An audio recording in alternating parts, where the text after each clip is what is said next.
Hey, what's up, everybody? Welcome back to another episode of the Atlanta Teen Leaders Podcast. I'm your host, Nick Clark. Today, I have the privilege, I'm going to say privilege, and the pleasure of interviewing, I argue with him sometimes when we're out and about, I say the next mayor of Atlanta. So the individual I have the pleasure of interviewing today is Mr. Da'Shawn Catron. Hey, how y'all doing? What's up, Da'Shawn? How are you? I'm doing good. Okay, It's been a great day today. Man, so as y'all see, he's got me back in. I'm in a suit again. So every time we do an episode, we try to ask, I guess, our guests, hey, what do you want to wear? Text him kind of saying like, hey, you want to wear jeans, sneakers? Immediately got a text back, I can promise you before I hit send from my text saying, I want to wear a suit and tie. So, hey, I obliged the request. Yeah. But what made you want us to wear a suit and tie today? Or dress up today? I'm going to say suit and tie because we did take ties off. Well, for me, I love suit fashion. I've been always inspired to wear suits. I just feel as though when interacting with audience or interacting and networking, suit and tie has just always been like the number one thing I go for. So it's like, yeah. I've always loved suits as well. I remember my grandfather used to say, man, when you wear a suit, they treat you different when you walk in the bank. So that was kind of my mindset behind it. Because when you go in there, regardless if you have any money in your account or not, if you got that suit on, they feel like, oh, he has some money, he's important. Absolutely. And I love that you said that. So it's rare to see a young person that wants to wear suits. And let me tell you something funny. So Da'Shawn is working for us this summer as a summer engagement employee, so he's gonna be a full-time staff member. So we did a parent meeting a while back. Parent meeting requires them just to come out. We have conversations with the parents about what they'll be doing during the summer, just kind of go over expectations and so on. So everybody else wore jeans, sweats, whatever they like to wear that day. Da'Shawn shows up in a full three-piece suit with a tie on. I didn't even have that. Yes, I did. I had a suit on that day, but he was dressed better than me, but I love it, man. I love that about you. So let me ask you this. Who is Da'Shawn? For me, when the question is asked, who am I look at myself as being a piece for everybody. I can give this pretty much to Dunny. I am a son to my mom. I'm a brother to my brothers and my sisters. I'm a mentor to my mentees. I'm also a mentee to my mentors. I'm a student to my counselors, my teachers. Me as a person, I'm a continuous learner, love to learn. I am a persevere. I'm a God-fearing person. I just want to be the spotlight, the advocate for the youth, just to see change and just doing that by any means necessary. Okay. You said, let's go back to a few things you said, because I love all those things you said. I think you said you're the piece. Yeah. Describe that. When I say I'm the piece, I'm always like the loner within my group. I'm always the guy that is in the situation that's like trying to make sure all my friends are on one accord, make sure my siblings are on one accord, and just being that person that can just allow everybody to grow, and not just me being the only one to grow, but they can grow around me, just help build other people up to be their best potential. So where did that come from? It has really came from my mom, knowing her story and knowing that she didn't want us to go through what she went through. And like they said, each one teach one. If she's teaching me, I need to go out and be a better person. Now it's my job to go teach another person, that person's job to go teach another person, and so on and so forth. I know if your mom is watching, I know she just truly loves that. I love when you guys celebrate your parents, because I think sometimes even as a parent, we don't know what we mean to you guys. And I think even what you said about your mom is definitely something where she's probably like smiling inside, because as a parent, it feels good to see that, man, our kids really see what we do. Yeah. So that's a good thing. You said another thing as you were telling who Da'Shawn is. You said you're the example for this generation. Yes. Elaborate. When I look at some of the statistics that they put on our our skin tone, and just being within the metro Atlanta of Atlanta, a lot of people are not, well, I won't say a lot of people, but a lot of males and role models are not really present in our neighborhoods and communities. a lot of people say I'm unique and I'm different, and I take it in, but I also just want to be what can I say? Like pretty much an example for them. Just if you cannot look at nobody else, you can look at Da'Shawn and just be that mentor for them to like, oh, I need to get like him, or I can be better than him, if you could say that. That's a beautiful thing. I think that's true. Yeah. Because when I first encountered you, I thought like, wow, he's a leader. Yeah. I thought he was very different. And I appreciated your uniqueness because it showed me that you were okay with separating yourself from the pack. And a lot of times with teenagers, you don't see that because everybody wants to be with the crowd. Yeah. And I think I admire you because your ability just to say, okay, I'm gonna do it my way. I'm gonna authentically be myself. Yeah. Okay, I love those things. Let me ask you this. How old are you? 15 years old. What school do you attend? I go to Benjamin Elijah Mays. And he did say 15 years old, guys. He did say 15 years old. And he goes to the Mays High School. See, he ain't putting enough respect on the Mays High School. So, like, man, don't get us jumped on by everybody from APS. You got to put it right. You went to the Mays High School. Yes. Okay. You go to the Mays High School. Let me ask you, what Atlanta Teen Leaders Academy location do you attend? I go to the At Promise South Atlanta Teen Leaders Academy location. How do you like that location? I really like the location. We have a lot of space, a lot of fun, different activities. I love the programming. I love just being in a place where I can interact with kids, have fun, learn new things, and yeah, just be also a role model and a leader for what an Atlanta Teen Leader is supposed to be. How important do you think the Atlanta Teen Leaders Program and the Promise Center is to your growth? It's very important for my growth of being in these programs, Atlanta Teen Leaders and at Promise. I say this because the program opened us up to new things, things that we have never seen before, partnerships, even what we're doing now, podcast. It just allowed us to be who we are as a person and allow us to grow from who we think we are. Okay. I always ask this, and we tied in now, but we're at this point. Is there anybody you'd like to shout out from that Promise Center? I'll shout out Miss Nikki. She left us. Shout out Coach Q, Coach K. They have all helped me to be who I am through my journey in life right now. I'm just continuously growing, continuously learning, and I'm just trying to be the best role model I could be for my peers. Okay. Let me ask you this. What do you like to do when you're not at the rec center? So when I'm not at the rec center, what I like to do the most is play basketball. Basketball has been my main. He's trash, y'all. He's trash. Oh He's my trash. I'm just God. putting out that he's trash. I will give him buckets all day, every day, but I'm gonna let you get back. You go ahead. I'm just trying to interject myself. We got to see about that one now. Well, every time y'all like to say y'all play basketball, I'm gonna tell you, if I'm interviewing you or Coach Donnie interviewing you, you never gonna win. It's fine. I mean, I'm gonna let you know that. Ask Dunny about me. But You got to ask Dunny you see about my me. face though. I get you. I understand what you're saying. So you see my face now? Yes. Okay. I don't do nothing. It's child abuse. It's gonna be child abuse. I'm telling you right now. If we play what we going to 10, who gonna win? Me. What's the score? I'll give you 5 out of my 10. 5 out of 10? 5 out of 10. I'll give you 6. 6? 60%. Boy, stop. Let me tell you this right here. Please zoom in when you see this right here. I can guarantee you I will beat him 10-2. Wow. Okay, next question. So you say you like to play basketball. Any other hobbies?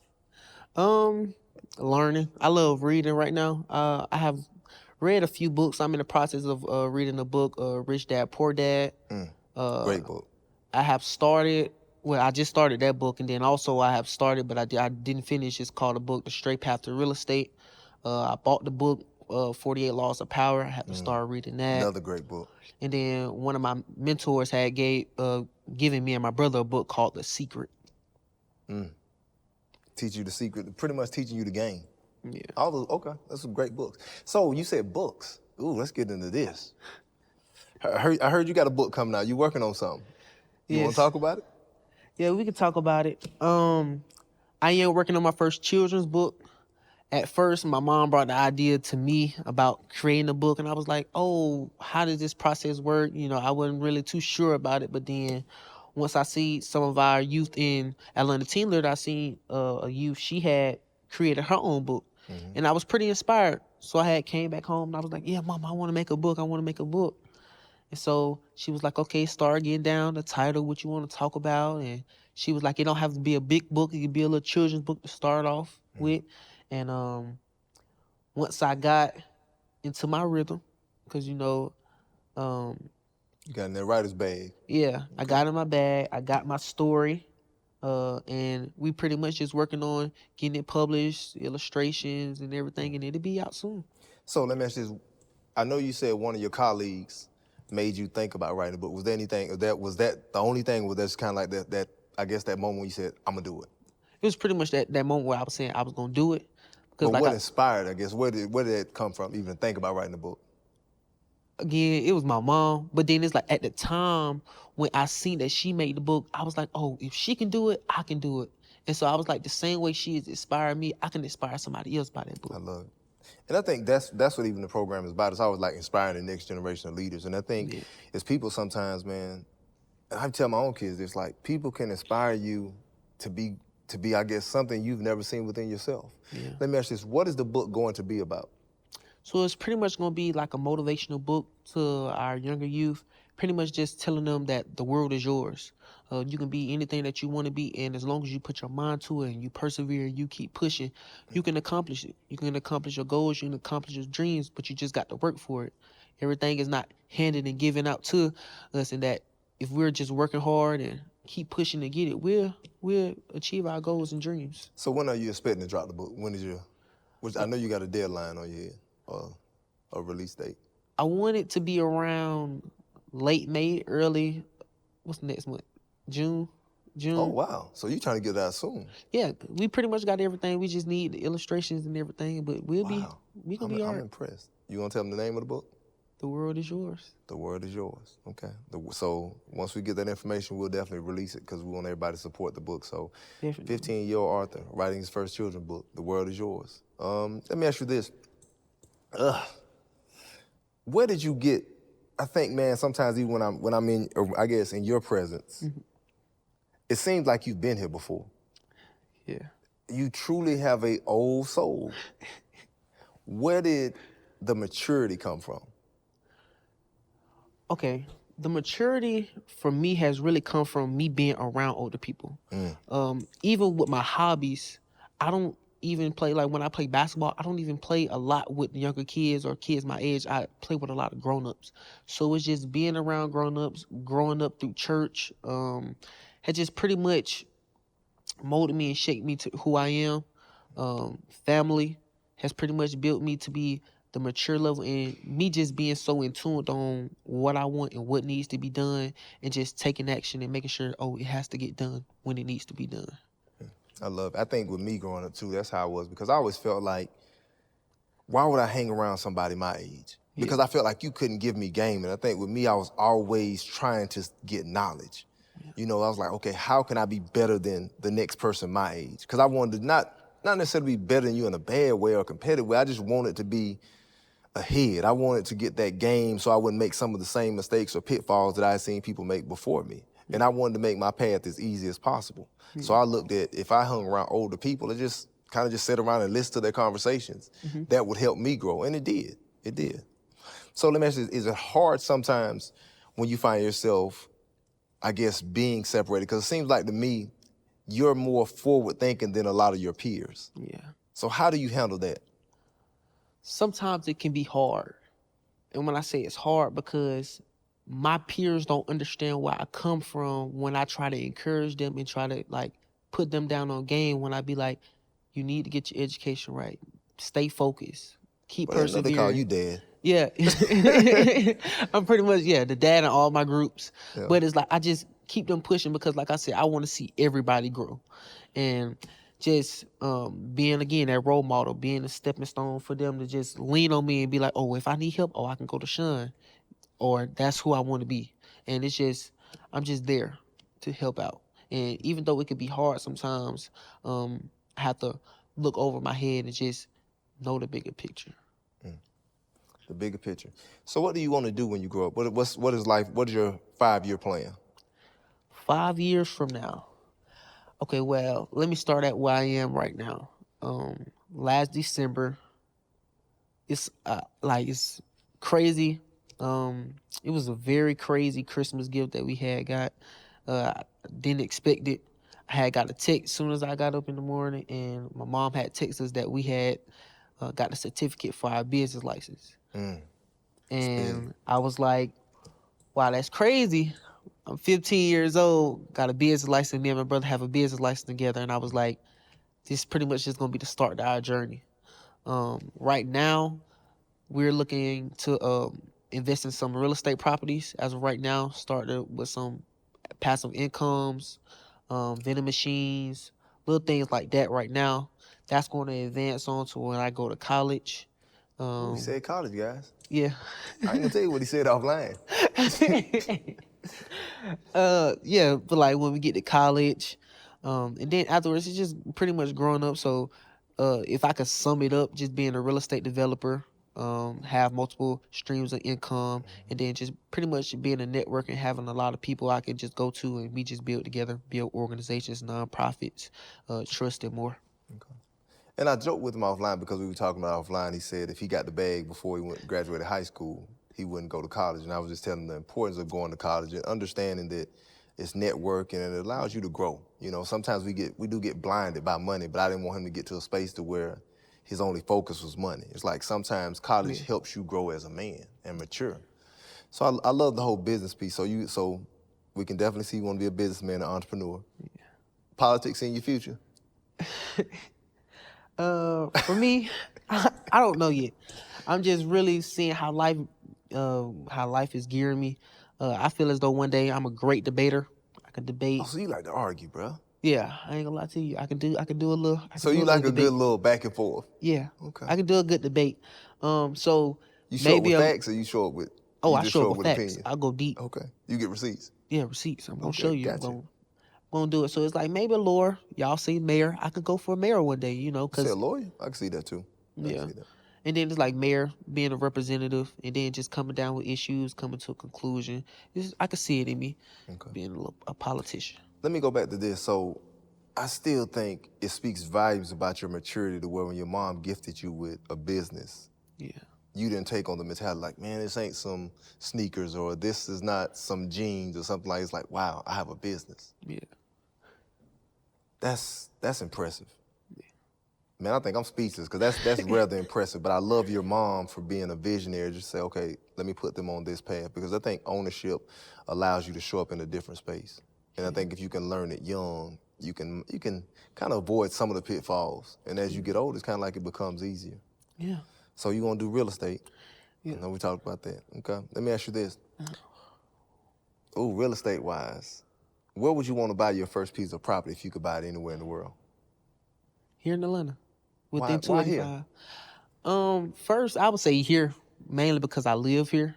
And then when I think about real estate, and this is just one of my passions before any of this pretty much happened or formed, it's like we was always looking for homes. Like we was going out shopping for homes, and I just love when we was going out that we can go into homes and see the furniture, see everything. I was like, oh, okay, cool. It's look homey. And I just always wanted to say I wanted to create homes and not just houses where people and family can make memories and pretty much grow together.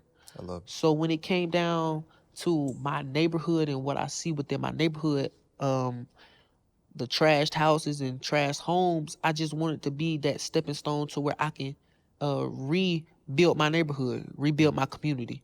And me being there to pretty much rebuild these houses and turn them into homes to where we can move back in our kind into these houses would just be a great motivation for me to just keep me moving, knowing that I am encouraging and putting a positive deed into our neighborhoods. So let me ask this, when you look at real estate, you want to do it, but have you ever thought about being a contractor? Like building homes? Yes. That was actually before I wanted to be a real estate agent and contractor before I wanted to be a real estate developer. But the reason why I became a real estate developer was just reading books. So you don't want to do the contract side anymore? I mean, the construction side anymore?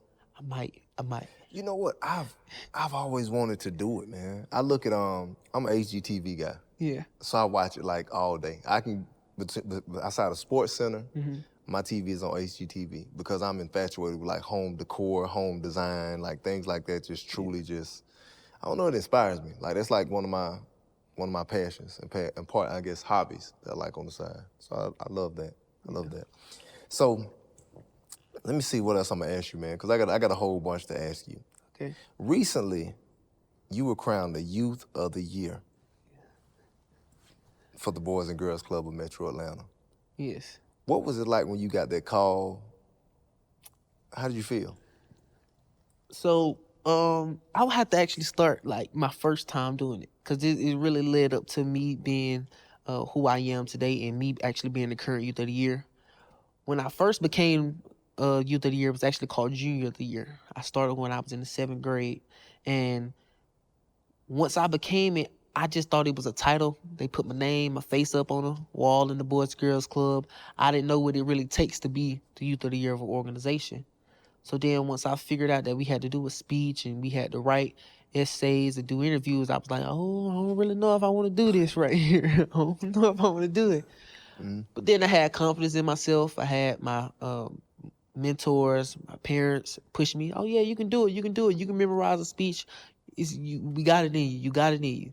So I did it, and I ended up getting 3rd place for Junior Youth of the Year. So then I end up becoming Youth of the Year again for the 2nd time, going through the same process. I end up winning 2nd place. So in my head, I was like, wow, 3rd, 2nd, but it's like, why I can't never get 1st. So I felt as though God was trying to send me something. Like I felt that he was sending me a message, and that pretty much, 3rd place, 2nd place, oh, the next one got to be 1st place. So then I ran again this year, and I end up not only winning 1st place for my organization, but I end up becoming the top 3 in state in my Youth of the Year. So you were in the top 3 in the state as well? Top 3 in the state. Man, congratulations. Thank you. Congratulations. So but again, how did you feel? You haven't told me how you felt. How did you feel when you won? Has it sunk in even? I don't think it has sunk in yet. I don't really like titles. So when everybody brings up, oh, you Youth of the Year, the Youth of the Year, I be like, shh, I don't really want to get into it. But it's like, it's an honor for me to represent, for people to actually hear my voice. I love this thing. They always say, like, I love that my name is in rooms that I've never stepped foot in. That's how you want to be. And knowing that, it just keep me, again, motivated, because now people can hear me from all over the world. People can hear me from in Atlanta. I could be an inspiration to people, and it can keep other people motivated. And that's how you want to be. I always tell people, man, when people are mentioning your name in rooms that you're not in, that's a testament to the work you've done. And I think that speaks volumes about you, because we can always sell ourselves. When we sell ourselves, I always sell myself like the greatest thing ever. But when somebody else sells me, it sounds 10 times better than if I ever sold myself. Absolutely. And I think that's a great thing. You have to keep doing that. But I'm going to challenge you with this. Okay. Celebrate yourself. And what I mean by that, because I know you have a humble spirit, and I know you're not going to become very arrogant or just self-centered. But sometimes we have to celebrate ourselves, because a lot of times when we go through hardships, we hold on to those for a long period of time. But when we win something, it's like, oh yeah, that's over with. That's on to the next thing. No, sometimes we have to celebrate ourselves because it was a process or a journey in the midst of that. Because there was a lot of ups, it was a lot of downs, it was a lot of things you went through. Absolutely. And to come out on that side, you got to celebrate it. Don't take your accomplishments lightly. Okay. You have a lot more coming, I guess, coming in the future, but continue to celebrate yourself and enjoy it, man. I say that too, because I'm hard on myself about it. Like, something can happen to me and I'm like, okay, cool, next. Yeah. And that's very dismissive, because I think, just going even back into religion a little bit, like, if God is giving you a blessing, appreciate it and be thankful for it, and sometimes live in that moment. So we have to be present in that moment. Yeah. So don't miss your moment, man. Don't miss your moment. Focus on it, because I think, and you hear so much about it, because your spirit, you motivate and impress so many people you encounter. Yeah. Because I can say even for like me, like you're a breath of fresh air because a lot of times we see so many negative things about teenagers, but to see a teenager at the age of 15 have his head on straight, kind of knowing what he wants out of life, moving in a certain manner, conducting himself truly like a brand, Yeah. that's different. And so we have to celebrate that, you know, because again, even with you, you're inspiring to so many adults you don't even know. Because a lot of times, even teens like yourself, you give us hope to say, okay, we got a good one. We got a solid one here. This is a real Yeah. one. You know, a real one is gonna definitely just do some great things. Yeah. You know, no pressure, but we see your greatness. Thank you. So who inspires you? Who inspires me the most? I would have to first say my mom. Um, She gonna let you in the house. You ain't gotta say that, but I'm just messing with you. Nah, go ahead, man. I'm messing with you. but yeah, I'll have to say my mom first. Again, knowing her story, she just pushes me to be the best I can be. Not only me, but my brother, and she just wants to see us become better than what she was or what she could have been. Then I would have to say all three of my dads. I say I got three dads. You know, my biological dad, my stepdad, and then say the best for last, the one up above. Um, they pretty much do whatever it takes to pretty much teach me how to be a man. And when I say teach me how to be a man, it's a lot of father figures missing outside of a lot of homes. And I hate, to say it, but it's true. And them being there to pretty much push me as a male and just be like, oh, this is what it has to take. This is what it needs and has to take in order to be a male is just a key thing to me. Also, like I say, my brother, he pushes me a lot to be more so as a representative of what a brother should be. So I'm there to pretty much stay on his case and pretty much be like, hey, get your grades right or get your schoolwork done. Or if you need help, come to me. I got you. Um, Same with, cousins and my mentees. I'm always just pretty much there and they pushes me to be better because now I have to represent them. I can't say I'm doing something or being a hypocrite about something else and not be that example for them. Do you feel pressure as it relates to feeling like you have to be the example for everybody? Absolutely. Always being pressured. Sometimes it can get hard on me because in certain situations I feel like I'm not being myself. Growing up, I've always, like they said, I've always been a leader, and so like I have never ever had time to like slip up because if I would slip up, I'll hate if I would had to get judged or somebody was like, oh, they don't think of me, he just putting on the front or anything. So it's like I try to stay around people who know who I am genuinely as a person. So you said sometimes it gets difficult. What do you do in those difficult situations when you feel like this is becoming a lot on me? How do you handle that? So what I like to do, of course, I have to think about the situation, assess the situation, and sometimes it could be so hard to where I have to cry sometimes by myself or either having to have a conversation with my mom. Again, that's where basketball play a key role in for me because then that sport will pretty much like relieve a little stress. And so I could take a little time to pretty much play a little basketball, come back, and then I'm like, okay, I feel better. Now I can actually take the time to get through this situation or think about the situation or take the time to talk to some people about what's going on. And I always look at that with me, like with basketball, it was like that for me. It was like everything to me because it taught me so much about life. It's like what you put into it is what you get out of it. And sometimes you're gonna win, sometimes you're gonna lose, and sometimes those losses really build who and what you are. It builds your character. It's about how you show up again the next time. So that's what I've always used it. Much like you, is like I guess that's my life map. Like basketball is. That's really good. I think I love that perspective, like how you look at things, and even with the pressure, I think it's great how you handle the pressure. Yeah. So we always ask this question because we try to also allow this podcast to be great for parents. Okay. What is something as a teenager you feel is beneficial adults need to know as it relates to either dealing with a teenager or raising a teenager? I feel like parents, guardians, or like adults in general, I think they really know this key thing, but during the ages where the kid is pretty much finding themselves and who they are, I feel as though that's the time that we as adults, I'm gonna say, need to be the most patient, if that makes any sense. Because that's when they're pretty much, oh, time is kicking in now. Now we pretty much we got to figure out what we want to do in life. What do we like? What we don't like? And not to pretty much push this kid to do something that he don't want. Oh, because I think that you should play football or you should play basketball or you need to go play sport. To pretty much just let that kid find who he is or who she is as a person. I love that. I think patience, but I can say this in the parents' defense, I do think that's a good thing. And I think parents, we have to learn patience because even as a parent with me, I've had to show up and just exercise patience even dealing with my children. So I think that's a great thing you're telling parents. And I think with parents, sometimes it's hard because being a visionary, you just see the long run. And so sometimes that's what you're looking for. It requires, even like as we're raising you guys are raising us too. So I was asked that question about what can we do better as parents? Because I want parents to understand, like, okay, let me listen a little bit. Let me take in a little bit of that game that the teens are giving. So let's switch. I know we're about to wrap up in a few. Okay. Music-wise, who's your favorite artist? Music-wise, who's my favorite artist? Right now? Wow, hold on. Genre. What genre? Yeah, However you want to go. You Okay. want to go R&B? Who you got? You got nobody in R&B. Gospel, who you got? Gospel, okay. You speaking my language now. He's going to be a pastor too, guys, on the weekends. Just on the weekends.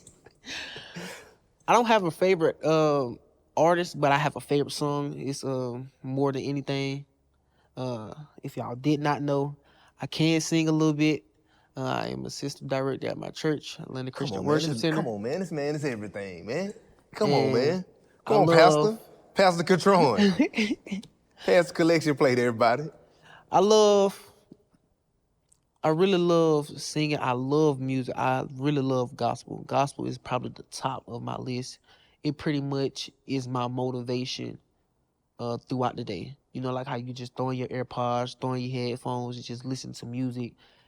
Gospel is pretty much my motivation to music. So majority of the time, if I was to take your phone, it's probably gonna be gospel playing like 90% of the time. I literally have a gospel playlist. Like I have a regular playlist and then a gospel playlist. So gospel or rap, which one your music of choice? Like if one had to go, yeah. Oh, rap. Yeah, rap had to go. I'm sorry. I love it. Rap had to go. Because I don't really like listening to rap anyway. Like I listen to like Drake type style. Like how he can Oh man, we just stop this interview. I'm a Kendrick guy, man. Oh my God. Man, here you go, man. Here you go. I'm really a Drake guy.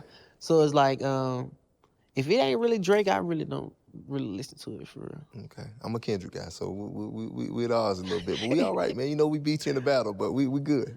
Oh man. I think I'm glad you admitted it. Nah, I ain't admitting it now. You I'm just saying, because there's a lot of evidence. I got to prove it. We got to prove it. I told you I like to debate now. Well, it's a lot of evidence on both sides. Yeah. So let's just say it's equal right now. No, we're not gonna say it's equal. We're gonna go off the music that was made. Stop now. Stop. Stop. Let's be honest. Let's be honest now. We're gonna be honest. We're gonna be honest. Okay.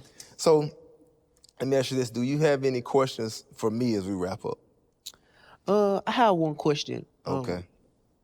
I'm scared, but I got you. Nah, I'm not scared, man. I'm never scared of any questions. Okay. Who inspired you the most? Oh man. The most? Mm-hmm. My mother.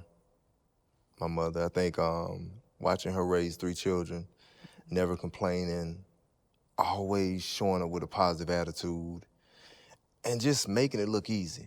I know she struggled at times because I can see it more now as an adult, but as a child, I didn't see it. And just her genuine outlook on always being positive, always seeing the good in everything. I think, man, I can truly tell you, I'm 43. I've never seen my mother mad.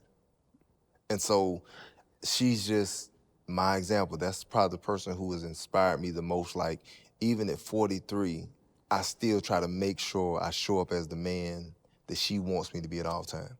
Anything I do, I always try to say, how would she look at this? Yeah. And I always want to make her proud because I know the sacrifices she made for us. And I talk to my kids all the time. I'm like, man, when I was a kid, I looked at my mother and I always thought, how can I make her life easier? Yeah. That was always my mindset. So even sometimes when I look at like some of the things or listen to some of the things you were saying, that's how I showed up for my mother. Because I felt like I didn't want to put extra stress and pressure on her. How do I make your life easy? Okay. So that's my motivation and inspiration, man. Okay. To elaborate more on your mom, we was doing this thing. I think we was actually doing one of y'all programs. I think Fearless Dialogue, and they was pretty much telling us that not to judge a book by its cover, and that every person has a story. So my question is, what's your story? Man, where do we begin? I'll keep it simple and short. Okay. Kid who was raised by a single mother. Father was not as active as I would have liked for him to be in. Kind of took a liking to sports, allowed sports to be my everything. Sports for me was my everything. I think that's why I say all the time, I tell people, never tell a kid sports is not everything, because that could be the reason that keeps them motivated, keep them going.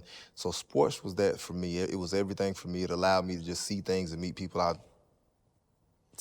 never would have seen, and meet people I never would have had the pleasure of meeting. But also it allowed me just to kind of escape sometimes.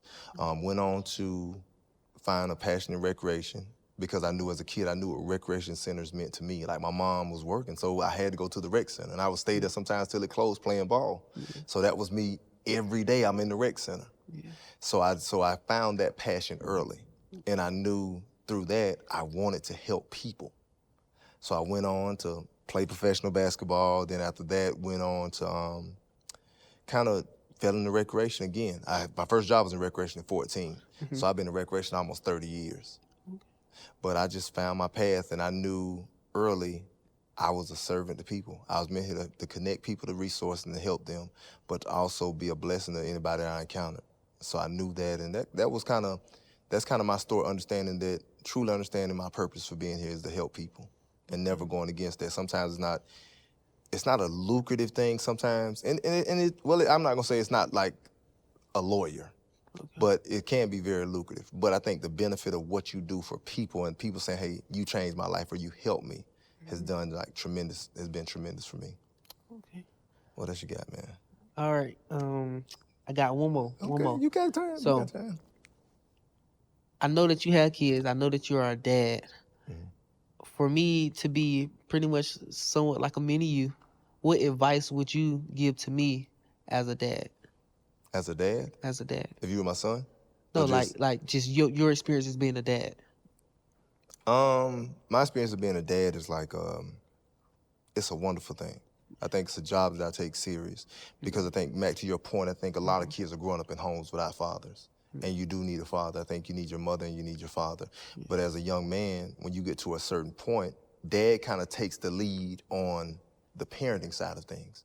Because if you're my son, or even me giving you advice if you have a son, he definitely needs his dad at that point. A little girl needs her dad, because for a little girl, you're the first example of a man that she sees. So you want to make sure that you're representing yourself in a manner where she's like, wow, that's how I know a man should be, because that's how my dad treated me. And for a young man, you need your dad because, hey, my dad is the first example of showing me how a man should move, how a man acts, how a man conducts himself, how a man takes care of his family. So I would just tell you, I don't care how hard this journey of fatherhood ever gets, quitting is not an option. I don't care if that means you have to go cry. I don't care if that means you have to seek advice. You do that because your family and your children depend on you. They don't have time for you not to show up as the best version of yourself for them. And through this journey, it gets hard. It does. I will not tell you that it doesn't get hard. But the reward of seeing your children grow up and seeing the impact and just the little things they do. I remember Amara telling me something years ago, and it still sticks with me to this day. She said, you're always there for me. And that meant the world for me, because my child sees like I show up. Both of my kids know I'm going to show up. I don't care what life throws to me, I'm gonna be there. And even when you become a father, consistently show up for your kids. Listen to your kids. Make time for your kids. Pour into your kids. Be a visionary to your kids. Understand through this parent journey that, hey, I can't be your friend right now because I'm here to do a job. I'm raising you. Eventually, as you get older, we'll become friends, because I can kind of, I guess, lighten up a little bit. But right now, I'm trying to guide you down the right path. So just don't quit. Don't quit. All right, this is my last one. Last one, I promise. Go ahead. You got All it. right. What has been your aha moment throughout life? My aha moment. Your aha moment. It can be so many things. I'm gonna go off the top of my head right now. My aha moment is like watching kids grow. Like seeing a kid I may have met when he was 5, and now seeing him, he's 25. And I'm just seeing the person that he's grew into and knowing that I played a very intricate role in his journey. So I think, and just hearing them say, well, Coach Nick, I appreciate you. And sometimes the aha moment is, I didn't even know how much you appreciated me until you told me, because you may tell me something, I'm like, wow. So the aha moment is just them growing and watching them grow, but then come back and say, man, I appreciate you for doing this. And sometimes it's simple as you just being a great example of a man. And that's why even like me, like I always tell people, like, sometimes not about what you say is what you do, because I'm watching how you move as a man. Because sometimes even as a young boy, as me, I didn't always tell every man what he was to me, but I may watch my coach like, oh man, okay, Coach does this. Okay, I'm gonna start doing that like Coach. Because I'm just watching him. I can't verbalize it because I don't, we don't know how to properly articulate ourselves. We're like, man, I'm not gonna tell no man he does this. But you're watching it and you're saying, wow, I wanna take that little piece and be like him. I like the way he, even if it's something like a suit, I like the way Coach wears a suit. Man, I'm gonna wear a suit just like Coach when I get older. Yeah. Those things. So that's what I would say. Those are my aha moments, like just watching young people grow or just them saying, man, I appreciate what you've done for me. Because one thing, too, within me, I don't downplay the impact of changing an individual's life. Because if I could get Da'Shawn to say, think a little different, yeah, that's one person, but that one person is going to go on and impact other people. So it's like my impact or my imprint lives on through generations. Yeah. Anything else? No, that's it right there. It's been a pleasure sitting down with you today, sir. No problem. I appreciate you. All right. Another episode of the podcast. All right.